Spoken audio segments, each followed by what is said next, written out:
আমার হায়াতি লেখিকা নাহার আদ্রিতা পর্ব ৩৭। আদিবকে শুইয়ে দিয়ে সকলে একে একে রুম থেকে বেরিয়ে গেল। আর হায়াত ক্লিওকে কোলে নিয়ে ডিভানে বসে আছে। মুখ গোমড়া করে ক্লিও শরীরে হাত বুলিয়ে দিচ্ছে সে। আদিব কপাল স্লাইড করে হায়াতকে ডাকলো, বউ এদিকে এসো। হায়াত আদিবের কথায় কোনো উত্তর দিল না। আদিব এভাবে ৩বার ডাক দিল, তবু হায়াতের কানে যেন কোনো কথা পৌঁছালো না। আদিব চোখ বন্ধ করে জোরে এক ধমক দিতেই হায়াত কেঁপে ওঠে। মাথা নিচু করে আস্তে আস্তে সে আদিবের পাশে বসলো বিছানায়। আদিব হায়াতের দিকে একটু কপাল কুঁচকে তাকালো। আমার কিছু হয়নি, তাকাও আমার দিকে প্লিজ হায়াত। আদিবের কথা শেষ হতে না হতেই আফরা ডুকরে কেঁদে ওঠে। আদিবের বুকে হালকা মাথা রেখে বলল, আপনি অনেক ব্যথা পেয়েছেন তাই না? না শোনা, মাথায় একটু ব্যথা, তাছাড়া কোনো ব্যথাই নেই। সত্যি? আদিব হায়াতের কপালে পরপর 5টা চুমু দিয়ে বুকে শক্ত করে চেপে ধরল। হায়াত পরম আবেশে আদিবের শার্টের বোতাম খুলে বুকে চুমু দিতে থাকলো। আদিব জানে হায়াত প্রচণ্ড কষ্ট পেলেই এমন পাগলামি করে। আদিব হায়াতকে নিয়ে ওভাবেই শুয়ে শুয়ে মুভি দেখতে লাগলো। হায়াত বিড়াল ছানার মতো গুটি মেরে আদিবের প্রশস্ত বুকে মাথা রেখে মুভি দেখতে লাগলো। অন্যদিকে আরবি ইউটিউব দেখে দেখে খুব মনোযোগ সহকারে কাপড় কাটছে। আর আসিফ হাতে ফিতা নিয়ে চেয়ারে বসে আছে। ইউটিউবে সুন্দর একটা অফ হোয়াইট কালার বাবুদের ফ্রক বানানোর ভিডিও চলছে, আর আরবি সেটা দেখে দেখে কাটছে। আসিফ এতক্ষণ অফিসের কাজ করছিল। আদিবের অ্যাক্সিডেন্ট হয়, সব কাজ নিজের ঘাড়ে নিয়েছে সে। প্রায় 20 মিনিট ধরে আরবের কাণ্ড দেখছে আসিফ। তুমি শিওর আমাদের মেয়ে বেবি হবে? আরবি কাপড়ের টুকরোগুলো নিয়ে মেশিনের উপর রাখলো, ভেঙচি কেটে বলল, দেখুন মিস্টার, দেখার সুযোগ দিলে তো দেখব। আসিফের কথায় আরও গাল ফুলিয়ে বলল, এক লাইন বেশি বলেন কেন? আমার কথাটা আগে শেষ করতে দিন তো। হ্যাঁ বলো বলো। আমাদের কুটু পাখিরা ইনশাল্লাহ একজন মেয়ে একজন ছেলে হবে, আর না হলে 2টা মেয়ে হলে তো উফ কথাই নেই। আসিফ একটু ভাব নিয়ে বলল, আর যদি আমাদের দুটোই আব্বাজান হয়? না না, আমাদের মেয়ে হবে, আমার কত স্বপ্ন। আরও একটা চুমু খাও তো, কাজ পরে করবে। দেখতে দেখতে কেটে গিয়েছে আরও 4 মাস। রাত প্রায় 11টা 40। হায়াতের কিছুতেই ঘুম আসছে না। আর আদিব ক্লান্ত শরীর নিয়ে সেই কখন ঘুমিয়ে পড়েছে। এত ভারী পেট নিয়ে হায়াত একপাশ হয়ে শুয়ে আছে। এই লাস্টের দিকে একটু নড়াচড়া করতেও ভয় লাগে তার। 7 মাসে পেটটা অনেকটাই বড় হয়ে গিয়েছে। টুইন বেবির আগমন ঘটবে আর 2টা মাস গেলেই। হায়াত আস্তে ধীরে উঠে বসলো, পেটে হাত দিয়ে বিছানা থেকে উঠল। মনে মনে ভাবলো, একটু আচার খেলে মন্দ হয় না। হায়াতের মা আলিয়া বেগম এসেছিল 1 সপ্তাহ আগে। সে মেয়ের জন্য নিজ হাতে নানান রকমের আচার বানিয়ে এনেছে। হায়াত এখন খুব কমই সিঁড়ি দিয়ে ওঠানামা করে। বাড়ির সকলের করা আদেশ, এতবার নিচে ওঠানামা করা যাবে না। 4 মাস আগে রাকিব চৌধুরী এসেছিল আদিবকে দেখতে, আর হায়াতকে প্রাণ ভরে দোয়া করে গিয়েছে। হায়াতের পছন্দের সব খাবারও কিনে দিয়ে গিয়েছেন। হায়াত আস্তে ধীরে খুব সাবধানে সিঁড়ি দিয়ে নিচে নামলো। আর ঠিক তখনই আঁতকে উঠল দরজা খোলা দেখে। ভয়ে ঢোক গিলে এগোতে থাকলো। দরজার সামনে গিয়ে দেখলো কেউ নেই। কপাল কুঁচকে আরেকটু এগোতেই শুনতে পেল কারো ফিসফিস করে বলা কথা। বাগানের কাজটায় যেতেই দেখলো মিনহাজা একটা ছেলের সাথে দাঁড়িয়ে আপত্তিকর কাজ করছে। হায়াত নিমিষেই চোখ বন্ধ করে ফেললো। মিনহাজা ফিসফিস করে বলল, আমাকে নিয়ে কবে পালিয়ে যাবে ইমন? আর একটু অপেক্ষা করো মিনু। হায়াত যেন পাথর হয়ে গেল। এরা কি বলছে এসব? মিনহাজা কেনই বা পালিয়ে যাওয়ার কথা বলছে? হায়াত আর চুপ করে দাঁড়িয়ে থাকতে পারল না। জোরে এক ধমক স্বরে বলল, কি হচ্ছে এখানে? মিনহাজা যেন পরক্ষণেই আটকে উঠল। দুজনেই ভয়ে 2 দিকে সরে আসলো। হায়াতের দিকে একটু এগিয়ে গিয়ে বলল, বিশ্বাস করো ভাবি, আমরা তো জাস্ট ঠাস। ব্যাস, মিনহাজার কিছু বলার আগেই বাম গালে সজোরে এক থাপ্পড় দিল হায়াত। হায়াত এভাবে মারবে তা কাশ্মীরি কালেও ভাবেনি মিনহাজা। রাগে দুঃখে ফুঁসতে ফুঁসতে বলল, তুমি আমাকে কোন সাহসে থাপ্পড় মারলে? এভাবে অভিভাবকগিরি দেখাতে এসেছো? ইমন এবার সামনে এগিয়ে আসলো। হায়াতের দিকে তাকিয়ে দাঁত কিরমির করে বলল, আমার মিনুকে মারলে কেন তুমি? তুমি কে ওর গায়ে হাত তোলার? আমি ওর ভাইয়ের স্ত্রী।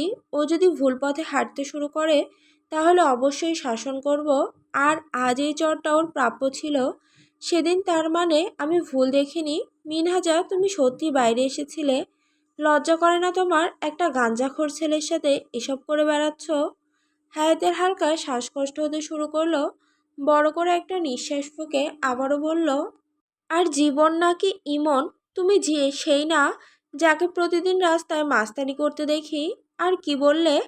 আমার মিনুকে মারলে কেন? ও তোমার মিনু কিভাবে হলো? তুমি তো কয়েক মাস আগেও দেখলাম অন্য একটা মেয়ের সাথে নষ্টা। এবার মিনহাজা চিৎকার করে উঠল, রাগে গিরগির করতে করতে হায়াতের গাল চেপে ধরল। বেশ অনেকক্ষণ ধরেই তোমার ফাউল মার্কা কথা শুনে যাচ্ছি। মিনহাজা, ছাড়ো আমাকে। আহ, ব্যথা লাগছে। হায়াতের গাল বেয়ে পানি পড়ল। মিনহাজা মাটিতে একটু থুতু ফেলল। তুমি আমার ভালোবাসার মানুষকে নিয়ে কথা বলার আগে নিজের চরিত্র ঠিক করে নাও। ইমন পরিবেশ অন্যরকম হয়ে যাচ্ছে বলে অযথা একটা হাসি ঝুলিয়ে বলল, বেবি আমি চলে যাচ্ছি, তুমি এই মেয়ের সাথে হিসাব নিকাশ করো কেমন? মিনহাজা মাথা নাড়ল। হায়াত কপাল কুঁচকে মিনহাজার হাত ঝাড়া দিয়ে ফেলে দিল। মানে কি? আমার চরিত্র এসব কি বলছো তুমি? আর এটা কোন ধরনের ব্যবহার মিনহাজা? বা আমারটা কোন ধরনের ব্যবহার, তাই না? আর তুমি যে আমাকে চড় মারলে তার বেলায়। হায়াত এবার গর্জে ওঠে, আমার চরিত্র নিয়ে তুমি কথা বললে কোন সাহসে? তুমি এই পর্যন্ত কোনোদিন আমাকে খারাপ কাজ করতে দেখেছো? হাহ, খারাপ কাজ? অন্যের বাচ্চা পেটে নিয়ে ঘোরা, এটা কি খুব ভালো পবিত্র কাজ? হায়াতের যেন পরক্ষণে মাথা ঘুরে গেল। মিনহাজা এসব কি বলছে? অন্যের বাচ্চা পেটে নিয়ে ঘোরা, এটার মানে কি? এটা তো আমার আর আদির বাচ্চা। মিনহাজা, কথা স্পষ্ট করে বলো। অন্যের বাচ্চা মানে তুমি কি বোঝাতে চাইছো? থাক, রুমে যাও ভাবি, পুরোনো কাসুন্দি ঘেটে লাভ নেই। না মিনহাজা, আমাকে সবটা খুলে তোমাকে বলতেই হবে। প্লিজ বলো, তোমার এই কথার মানে কি? মিনহাজা দাঁত কিরমির করে বলল, মানেটা খুব পরিষ্কার, এই বাচ্চা তোমার আর আদিব ভাইয়ার না।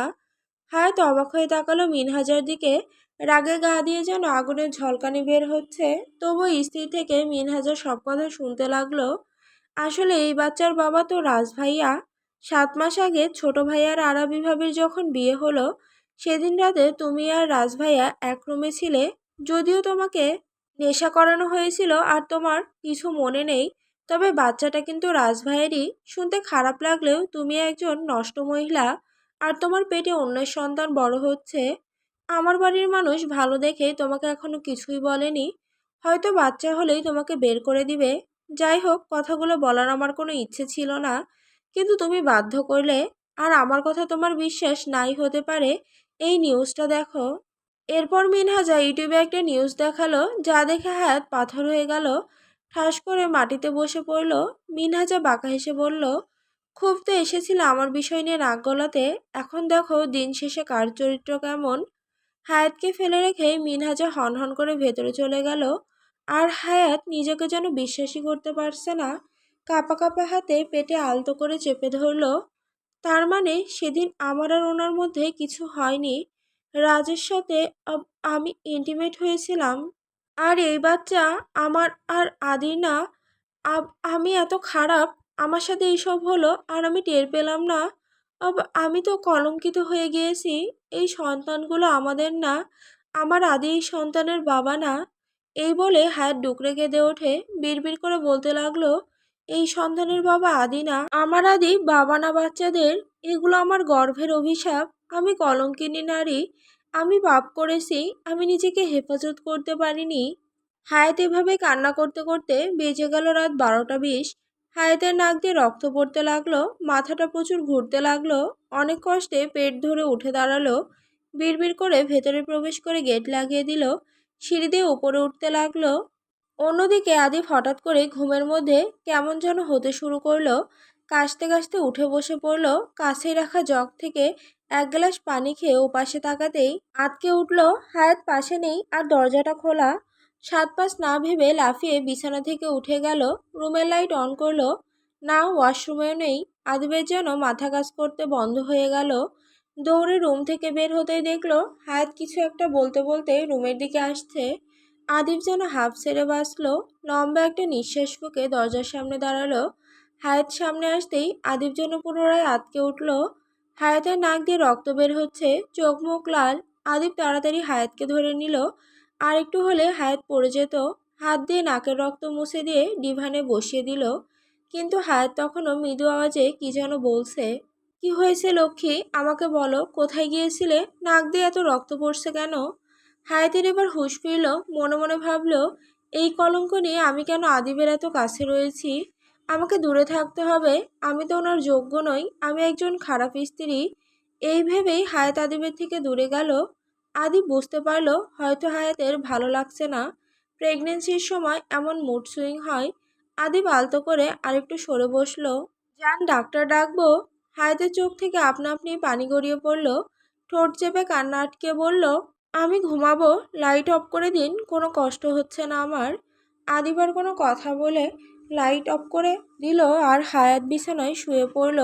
মনে মনে ঠিক করলো কালকে আরাবির মায়ের সাথে বেবি নষ্ট করে ফেলা নিয়ে কথা বলবে। সকাল 7টা। হায়াত সারা রাত ঘুমায়নি বললেই চলে। বিছানা থেকে উঠে পেটে হাত দিতে মনে পড়ল এগুলো তার গর্ভের কলঙ্ক। তাচ্ছিলের এক হাসি ঝুলিয়ে ওয়াশরুমের দিকে পা বাড়ালো। আদিবাস 6টার দিকে রওনা হয়েছে অফিসের উদ্দেশ্যে। আমেরিকা থেকে একজন কোম্পানির মিটিংয়ে আসবে, সেই জন্যই তার আগে যাওয়া। এয়ারপোর্ট থেকে মিস্টার ইবেরিয়ানকে রিসিভ করে সোজা অফিস যাবে। আরবি গুনগুন করতে করতে হায়াতের রুমে আসলো। আয়নার সামনে দাঁড়িয়ে চুল খোপা করতে লাগলো। ঠিক তখনই ওয়াশরুম থেকে বের হলো হায়াত। মুখ ভার করে প্রশ্ন করলো, উনি অফিস গিয়েছেন কখন জানিস? হ্যাঁ, সকাল 6টায় গিয়েছে। কেন, তুই জানিস না জানু? হায়াত স্মিত হেসে মনে মনে ভাবলো, আমাকে বলে যাবে কেন? আমি তো পাপ কাজ করেছি। মানুষ খারাপ বলবে, তাই বাচ্চাগুলো হওয়া অবধি উনি সহ প্রত্যেকে আমার সাথে নাটক করছে। হাল্লা গো, আমাকে মুক্তি দাও, আমার যে আর সহ্য হচ্ছে না। এই জানু, জানু রে। আরবি ডাকে চমকে উঠে হায়াত মুচকি হাসি রেখা ফুটিয়ে বলল, আচ্ছা আরু, আন্টু তো আজকে আসবে তাই না? আমি চাচ্ছিলাম আমার প্রেগনেন্সির ব্যাপারে আন্টির সাথে একটু পার্সোনালি কথা বলতে। কখন আসবে আন্টি? আম্মু হয়তো সকাল সকালে আসবে। আবার চেম্বারে যেতে হবে তো। আচ্ছা, তোকে এত মনমরা লাগছে কেন হায়াত? কি হয়েছে, বেশটুকেও বলা যায় না বুঝি? হায়াত একটু মৃদু আওয়াজে বলল, না না, আমার আবার কি হবে? আসলে পেটটা বড় হয়েছে তো, তাই একটু অস্বস্তি হচ্ছে। আরবি হায়াতকে আস্তে ধীরে ডিভানে বসিয়ে দিয়ে মুচকি হেসে বলল, তবে যাই বলিস জানু, তোকে না খুব সুন্দর লাগে। মানে তোর চেহারা আগের থেকে অনেক পরিবর্তন হয়েছে। কি সুন্দর গোলুমোলু হয়েছিস। হায়াত আগের মতোই মুখ ভার করে বসে আছে বলে আরও হায়াতের গালে চুমু দিয়ে বলল, তোর কি খুব মন খারাপ লাগছে আজ? তাহলে শুয়ে থাক, আমি আম্মু আসলে তোর রুমে পাঠিয়ে দিব। হায়াত কিছু না বলে রোবটের মতো ডিভাইনে শুয়ে পড়ল। 8টা বেজে 25 মিনিট। একটু আগে রোজি খালা হায়াতের খাবার উপরে দিয়ে গিয়েছে। হায়াত না খেয়ে ওভাবেই শুয়েছিল। হঠাৎ করে দরজা খোলার শব্দ পেয়ে হায়াত উঠে বসলো। মিসেস আফসানা মুচকি হেসে ভেতরে ঢুকতে হায়াত তাড়াতাড়ি গিয়ে দরজা বন্ধ করে দিল। মিসেস আফসানা একটু চমকে উঠল হায়াতের কাণ্ড দেখে, তবুও কিছু বলল না। হায়াত তাড়াতাড়ি এসে মিসেস আফসানাকে ডিভানে বসিয়ে নিজেও বসলো। এরপর কান্নায় ভেঙে পড়ল। কি হয়েছে হায়াত, কান্না করছো কেন? আন্টিকে বলো। হায়াতের চোখ মুছে দিলেন তিনি। হায়াত পাশে রাখা গ্লাস থেকে ঢকঢক করে সবটা পানি খেয়ে বলল, আন্টি, তুমি কি আমাকে এমন ওষুধ দিতে পারবে যেটা খেলে বাচ্চাগুলো নষ্ট হয়ে যাবে? হায়াতের কথায় মিসেস আফসানা আশ্চর্যের সন্ত আকাশ থেকে পড়লেন যেন। হা হয়ে গেলেন হায়াতের কথায়। কি বলছো তুমি এসব? পাগল হয়েছো? 7 মাসের প্রেগনেন্ট অবস্থায় তুমি এমন কথা বলছো? তার মানে ওদেরকে আমি নষ্ট করতে পারবো না, ওরা জীবিত থাকবে? হায়াতের কথায় কেঁপে ওঠে মিসেস আফসানা। হায়াতের মতো মেয়ের মুখে এইসব কথা শুনবে তা কল্পনাও করতে পারেননি তিনি। ওয়েট ওয়েট, তোমার ফোনটা আমাকে দাও, এসব বেয়াদবি কথা আদিবকে জানাতে হবে তো। আদিবের নাম শুনতেই হায়াত একটু ভয় পেয়ে গেল। চোখ বন্ধ করে নিঃশ্বাস নিতে লাগলো। না না, আমি বাচ্চার ক্ষতি করব না আন্টি, আপনি আদিকে বলবেন না। মিসেস আফসানা হতবাক হয়ে তাকিয়ে রইল হায়াতের দিকে। শোনো হায়াত, তোমার এই সময় অনেক অস্বস্তি হয় তা জানি, তবে এমন কথা আর মুখেও আনবে না কেমন? নেক্সট টাইম আমি যেন আর এসব না শুনি। ভুলে যেও না তুমি ওদের মা। আমি আসি কেমন? সময় কম, চেম্বারে যেতে হবে। আমি ওদের মা? হ্যাঁ, সেই তো। ওরা আমার গর্ভের কলঙ্ক। আমি ওদের অযোগ্য। হায়াত অঝরে কান্না করছে। আজ 7 দিন হলো। আদিব কি করবে কি বলবে কিছুই বুঝতে পারছে না। কাছে গেলে বলে, চোখের সামনে থেকে সরুন। এই সময় ওকে বেশি জোরাজোরি করা যাবে না। 7 মাসের প্রেগনেন্ট অবস্থায়ও ফ্লোরে বসে পাগলের মতো কান্না করছে পেট ধরে। আদিব অফিস থেকে কেবল আসলো। প্রতিদিনই বাড়িতে আসলে হায়াতকে এভাবে কান্না করতে দেখে। বাড়ির সবাইকে জানালে তারা বলে এটা নাকি মুড সুইং, কান্না আসলে নাকি কান্না করতে দিতে হয়। এর জন্য আদিবা এতদিন কিছু বলেনি। কিন্তু আজ প্রায় 1 ঘন্টারও বেশি হবে আদিব অফিস থেকে এসে এভাবে দাঁড়িয়ে আছে দরজার সামনে। আর হায়াত, আল্লাহ, আমি জঘন্য কাজ করেছি, আমাকে মাফ করে দাও, এসব আহাজারি করে কান্না করছে। এসব ভাবতে ভাবতে হঠাৎ হায়াত জোরে জোরে ফ্লোরে মাথায় আঘাত করতে লাগলো। আদিব ছুটে এসে হায়াতকে থামালো। হায়াত হাঁপিয়ে গিয়ে আদিবের বুকে মাথা রেখে জোরে জোরে নিঃশ্বাস নিচ্ছে। আদিব হায়াতের মাথায় হাত বুলিয়ে বলল, কোথায় কষ্ট হচ্ছে, কোথায় ব্যথা করছে বলো জান, আমি ওষুধ নিয়ে আসি। হায়াত আবারও কান্না করে দিল। আত্মার ব্যথা ওষুধে সারানো যায় না। আমি জানি না তোমার কি নিয়ে এত আহাজারি, তবে তুমি আমাকে নির্দ্বিধায় বলতে পারো, আমি তোমার জন্য দুনিয়ার সকল কষ্ট মুছে দিব। তুমি শুধু একবার বলো। হায়াত আদিবের দিকে তাকিয়ে কিছুক্ষণ চুপ করে রইল। নামাজ পড়ে আমার জন্য একটু দোয়া করবেন। আদিবের ভেতরটা কেমন যেন স্যাঁত করে উঠল। কিছু না বলে ছুটে গেল ওয়াশরুমে। এরপর অজু করে এসে নামাজ পড়তে বসে পড়ল। নামাজ শেষ করে হায়াতের সারা শরীরে দোয়া করে ফু দিল আদিব। হায়াত চুপচাপ আদিবের দিকে তাকিয়ে রইল। রাত 11:40। আরবি চিন্তিত মুখে আসিফের দিকে তাকালো। আসিফ, আপনার কি মনে হচ্ছে না হায়াত কিছুদিন ধরে অস্বাভাবিক ব্যবহার করছে? আসিফ ল্যাপটপে সোফার উপর রেখে কফি হাতে নিল।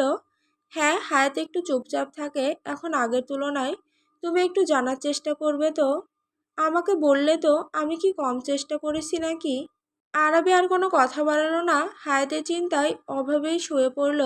না জানি সামনে কি অপেক্ষা করছে। হায়াতের মতো চঞ্চল স্বভাবের মেয়েটার এমন চুপচাপ হয়ে যাওয়ার কথা ছিল না। দেখা যাক সামনে কি আছে।